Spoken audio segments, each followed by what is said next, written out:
conceived and presented by Bloomberg Quint's senior-most editors. Weekdays at 8 a.m.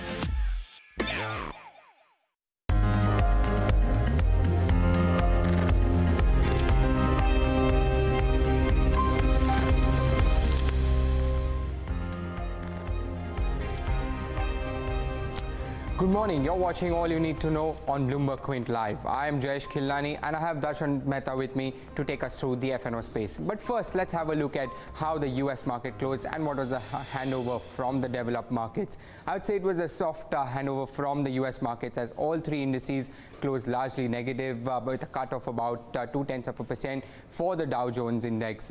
As far as the European indices are concerned, we saw a scene of green screen over there as well. Now, if you look at the Asian indices, the Nikkei 225 is in fact trading with a positive bias of about 0.4%, and the Hang Seng 2 trading flat with a mild positive bias. However, if you look at the SGX Nifty, that is indicating a soft start for the Indian markets, currently down about 35 points and trading below the 10,700 mark as well. So one can expect a soft start for the Indian markets. Some of the ADRs which traded on the US markets, those also ended lower. We had Vedanta, Infosys, ICICI Bank and Wipro, which declined anywhere from 0.9% to 2%. And we had Tata Motors, which was the only gainer, that surged about 0.5%. As far as commodity cues are concerned, oil prices are currently trading positive for the fifth consecutive day. So Brent is now trading about 0.25% in the green. However, it has slipped back below the key $80 per barrel mark. Now, if you look at the base metal space, the index itself on London Metal Exchange, that closed higher for the second consecutive session. However, no major cues coming in from the individual base metals. So we had aluminium, which declined in trade, and we had copper, nickel, and zinc, which rose on the London Metal Exchange, with lead gaining about 1.4%. That was the top gainer in trade. Gold prices once again below the 1300 mark, and this is the week where we have seen 3 negative closes for gold prices. As far as fund flows are concerned, the broader trend continues, where FIs yesterday they sold 831 crores, while the domestic institutions bought more than 400 crores worth of equity. For the month itself, the FIs have sold 3,500 crores, while the domestic institutions have pumped in more than 7,000 crores. Some of the key indices that we have, the Nifty 50 actually closed lower by about 0.5%. However, last 2 days we have seen that the mid caps and small caps have in fact outperformed, with the small cap index closing nearly 1% higher yesterday. We didn't have many gainers in terms of the sectors that we have, so that tells you broader trend of where the market is. We had the Nifty Pharma index, which surged to just about 4 points. Now, as far as losers are concerned, we had the Nifty FMCG index, which declined more than 1%, and the Nifty Energy index also saw a cut of about 0.75%. The India VIX closed largely flat, down about just 0.25%. Now, what led to the 60-point fall on the Nifty? We had Bajaj Finance and Bajaj Finserv, which gained on trade, and we had the heavyweights like HDFC, ITC and Reliance, which lost in trade. But Darshan, that said, what can we expect from the futures and options market? Yeah, so Jayesh, what we're seeing yesterday was a weekday, and the trend probably continues to be weak because we're seeing the SGX Nifty down 30 points. Yesterday, what we saw was there was a little bit of long unwinding that was happening as far as the Nifty is concerned. The Nifty was 0.5 point, but on the Bank Nifty, there were fresh short positions taken, open interest build up of almost 1.4%. That's the trend that we saw. The VIX didn't move much. It's pretty much at 13.4 levels. Now, it's interesting to see where positions were taken. Yesterday, call writers were active at 10,700 and 10,800. They will be making money because the Nifty is below the 10,700 mark in trade, close to the 10,670 mark. So today, if the market goes even lower, 10,700 and 10,800 and probably the 10,600, call writers will be active. But if you take a look at what's happening on the broader side, it's range bound between the 10,700, 10,600, 10,700 to 10,800, 10,900. So this looks like a broad range that the market is looking at. Today, probably you might see that put writers may shed positions in open interest and call writers may become more aggressive at 10,700 in trade. Stocks in focus, Reliance Communication is out of the FNO ban, so that probably will be in focus today. The board meeting has also been deferred. Bajaj Finance probably again will continue its good run. Yesterday it moved up on high open interest build up of 8%. Today, a lot of brokerages have raised the target price, and TVS Motors on the short side post the management not giving any kind of guidance on double-digit margin. That's of fresh shorts on high open interest build-up of 18%. So that's the broad F&O setup. But let's now go across to Bloomberg's Paul Allen for all the stories that are making headlines across the globe. U.S. Trade Representative Robert Lighthizer says the NAFTA countries are, quote, nowhere near close to a deal. He spoke as negotiators hold last-minute high-level talks to see if a deal is within reach. House Speaker Paul Ryan says just weeks are left if Congress is to approve an agreement this year. Lighthizer says gaping differences remain on intellectual property, agriculture, energy, labour and much more. President Trump has rebutted his national security advisor, saying Libya is no model for North Korea. John Bolton had said that nuclear disarmament should follow the Libya model, accepted by Muammar Gaddafi, who, after giving up his atomic weapons, was later overthrown and killed in a US-backed uprising. North Korea said such comments were repugnant and threatened to cancel the Trump-Kim summit. There was no deal to keep Gaddafi. The Libyan model that was mentioned was a much different deal. This would be with Kim Jong-un, something where he'd be there, he'd be in his country, he'd be running his country. His country would be very rich. His people are tremendously industrious. Gina Haspel has been confirmed as the first female director of the CIA after a nomination process that reopened the debate about brutal interrogation techniques. The 54-45 Senate vote split both parties, with 6 Democrats joining most Republicans in support. Haspel is controversial because of her role in a former CIA program to waterboard terror suspects at covert foreign sites after 9/11. The EU is also said to have rejected the UK's latest attempt to strike a Brexit deal. Theresa May pitched extended membership of the customs union to sidestep a hard border in Ireland. However, we're told senior EU officials say it's too early to give assurances because of what they call disorienting messages out of London. Striking a deal with Brussels could risk a rebellion among May's Eurosceptic lawmakers. Global news 24 hours a day on air and at TikTok on Twitter, powered by more than 2,700 journalists and analysts in more than 120 countries. I'm Paul Allen. This is Bloomberg. Back to local equity markets. Stock of the day is JK Tyre, the industry, on back of a good set of numbers reported by the company yesterday evening.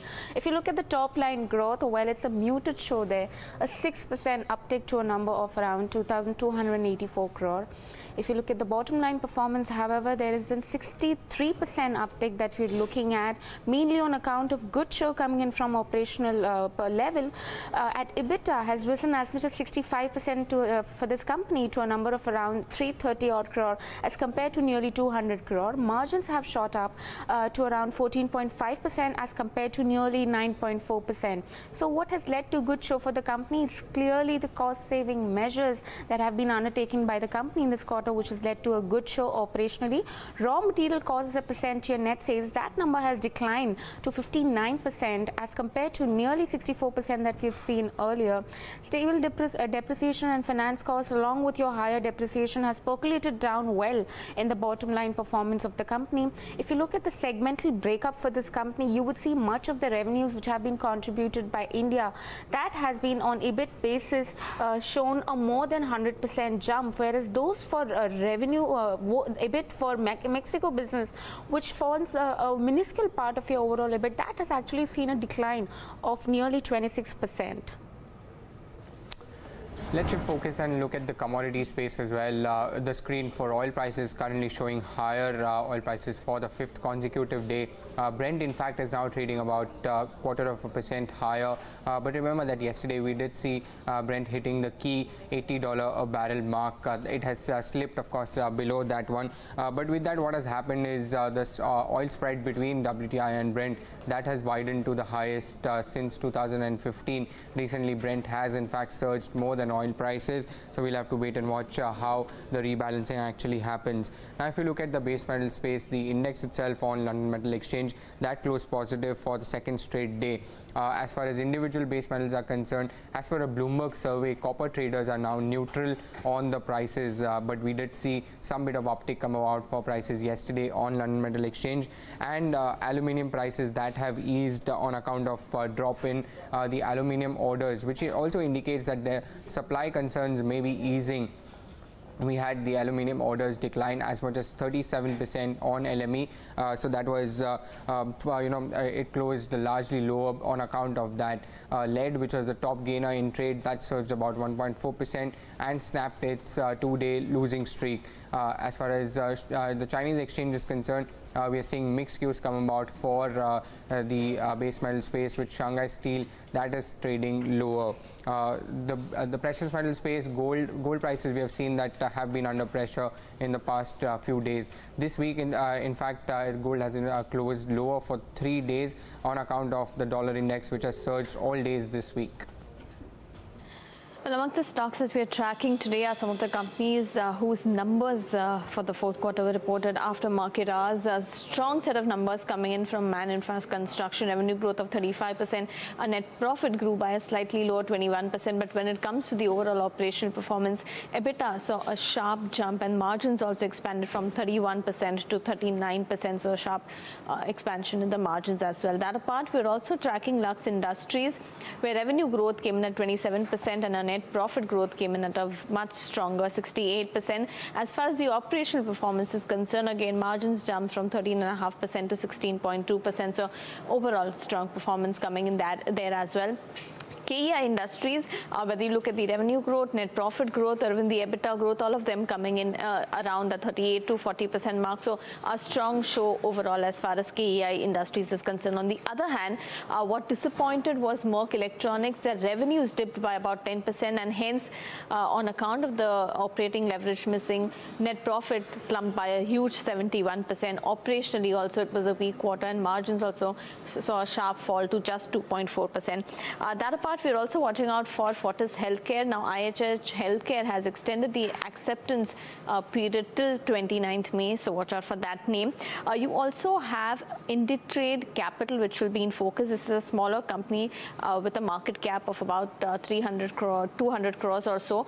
Now, this is on the back of ET reports, which says that Inditrade is looking to sell its equity broking business to Choice International, and the deal value is said to be pegged at about 32 crores. So let's see how that one reacts. And lastly, on the back of bulk deals, we're tracking Future Enterprises. The promoter company, Central Departmental Stores, has bought 4.9% stake. Then you have Bennett Coleman and Company, which has bought a huge 8.5% stake. Their existing investors, they already held about 4.5% stake. And finally, Cedar Support Services, they have exited the company completely with a stake sale of 13.6%. So let's see how that reacts. You already saw a sizable reaction in trade yesterday. Let's see if Future Enterprises will give you further reaction today. Okay, Biocon is in focus. Yesterday, the US FDA made public the Form 483 for their Bangalore facility. There are 7 observations. The management has indicated that they are largely procedural in nature and can be addressed. And if you go through all the 7 observations, basically that tells you the same thing. You know, there are no major serious issues. Mainly, if you're looking at the observations that deal with basically training, cleaning, some of the procedural equipment issues. So Biocon probably will be able to get through it. If you go through the entire 483, there seems to be no hint of any kind of data integrity or wrongdoing of Biocon on this, and should be easily resolvable. And that is what also the reports that Morgan Stanley and Bernstein have come out have indicated. Basically, what do you make of the observation? There are no serious concerns, and they are unlikely to be escalated at this point of time, and may get cleared with routine response as far as some of the training records are concerned. Biocon has said that they believe that the observations are procedural in nature, and they are cooperating with the US FDA to get this resolved as soon as possible. Why is this facility important? Not because of the revenues, but because of the future pipeline. What is there?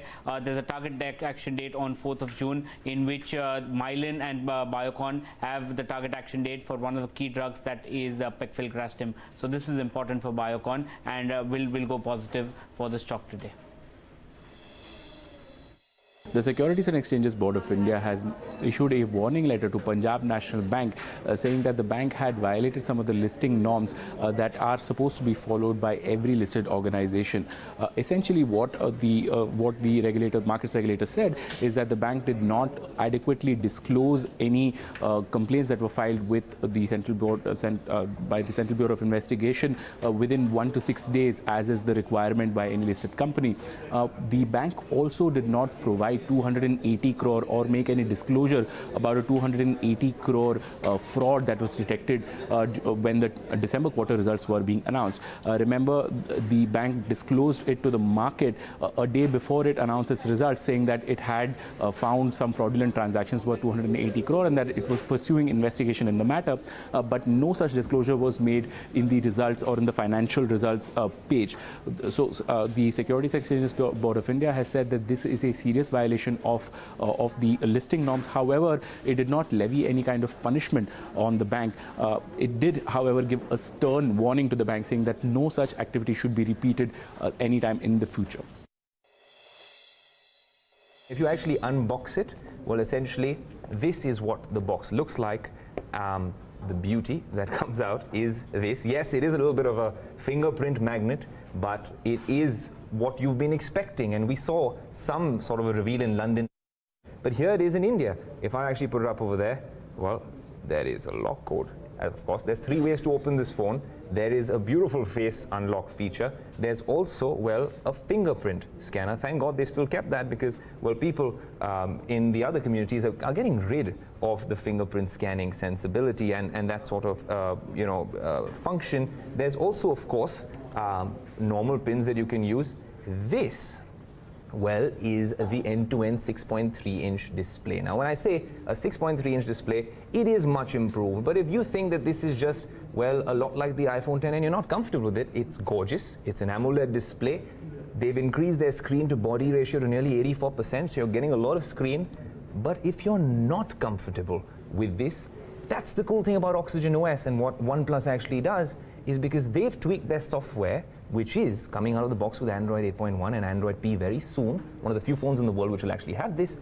They will let you get rid of the notch. So then it will become like an ordinary phone. That's not all. It's snappy, it's quick because it has an 845, a faster processor.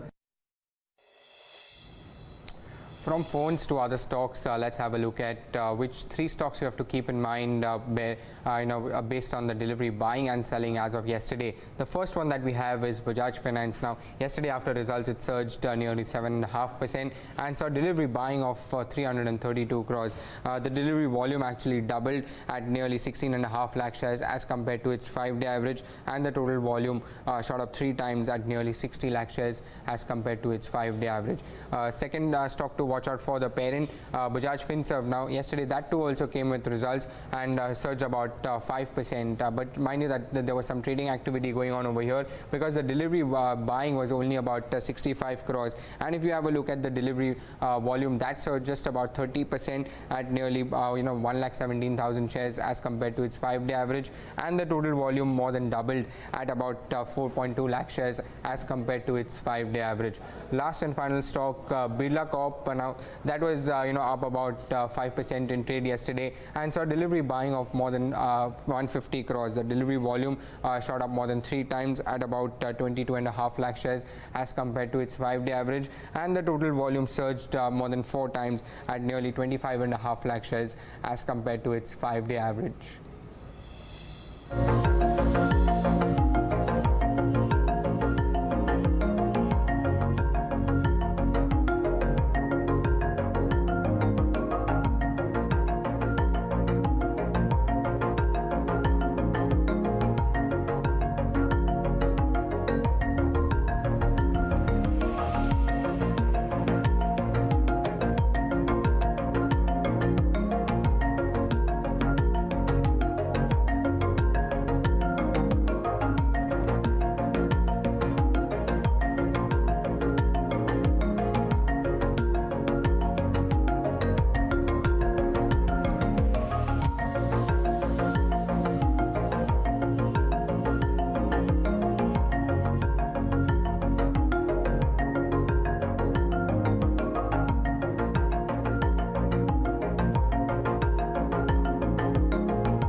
The footwear industry is seeing a jumpstart in technology. Nike's HyperAdapt made self-lacing shoes a reality. Adidas's Futurecraft introduced 3D printing with comfort. And now Reebok's Liquid Factory is making intricate, lightweight designs along with the company's 100% recyclable footwear line, Cotton and Corn. This is our 3D printing lab. Bill McGinnis is head of Reebok Future. Liquid Factory is a way to get away from using molds like every other shoe in the market does and draw the bottom of the shoe instead. So this is like 3D printing, only much, much faster. It's an effort to streamline production and keep up with younger consumers. The big goal is to go from, we're going to make 1 million pairs of one shoe in the exact same type and hope everybody likes it, and that was kind of the old model. And now we're moving to smaller and smaller batches, 10,000 instead of 100,000. And as you get tighter and tighter, you can get closer and closer to custom. And how is that a benefit to Reebok? What are the benefits of new manufacturing? So you can get a lot faster, so you can react much more quickly to consumers. Reebok isn't alone. Parent company Adidas and rivals Nike and Under Armour have also moved into the 3D printed sneaker game. But Reebok's Liquid Factory material is proprietary. The process uses computer software and robotics to draw shoes in 3 dimensions. We're actually faster than the old model right now. So each bottom unit takes a couple minutes to put together, and again, it's all automated. Adidas bought Reebok in 2006 for $3.8 billion, and in 2010 began a turnaround to reposition it as a fitness brand by signing a partnership with CrossFit. But Reebok today is the one unit that remains unprofitable. Still, Adidas says it's committed to the future of Reebok and moved its headquarters from the Boston suburbs to downtown this year. The spirit of the company has changed dramatically. I mean, we were always a very established shoe brand. Moving down here, being in the excitement of this district, I think has the whole place feeling like a startup. It does feel like a startup, breathing new life into its classic white leather sneaker. Ann Mostu, Bloomberg, Boston. Now, in terms of earnings, it's likely to be a strong quarter for two-wheeler maker Bajaj Auto on the back of strong volumes. Net profit is expected to rise 21% on a year-on-year basis, while revenues may see a 35% jump. The company's operating performance is likely to see a healthy growth, while margins are likely to remain flat with a slightly downward bias. Among other parameters, price realizations are seen improving 2 to 3% on a year-on-year basis. That essentially means that they're earning more per unit. Now, what do you need to look forward to in the management guidance? Projections on the sales growth in the current financial year and the outlook on domestic demand, as well as a guidance on the margins. Now, you'll find all the live market action right here on Bloomberg Quint Live. Do check out the live blog on the website bloombergquint.com for all the live market action. There are also several other stories that you'll find. First up, in a confirmation of a story by Bloomberg Quint, ArcelorMittal said that it will settle outstanding dues in 2 companies where it is a passive shareholder in order to become eligible to bid for Essar Steel as part of the insolvency process. In other insolvency news, Tata Steel is preparing an 11,500 crore rupee loan to help fund its purchase of assets from Bhushan Steel. That's a Bloomberg story. The Congress on Thursday decided to stake claim to form government in Goa, where it had emerged as the single largest party in the assembly polls held last year, and that's according to an ANI report. Similarly, Congress leaders in Meghalaya and Manipur have also sought a meeting with the governors of their respective states today. The RJD has said that it will meet the Bihar governor at 1 p.m. today to demand that the current government in the state be dissolved. It has emerged as the single largest party in the assembly polls there. All right, that's all you need to know going into trade today. Up next, of course, is Indian Open, and we'll take you through Market Open. Thanks so much for watching. This is Bloomberg Quint.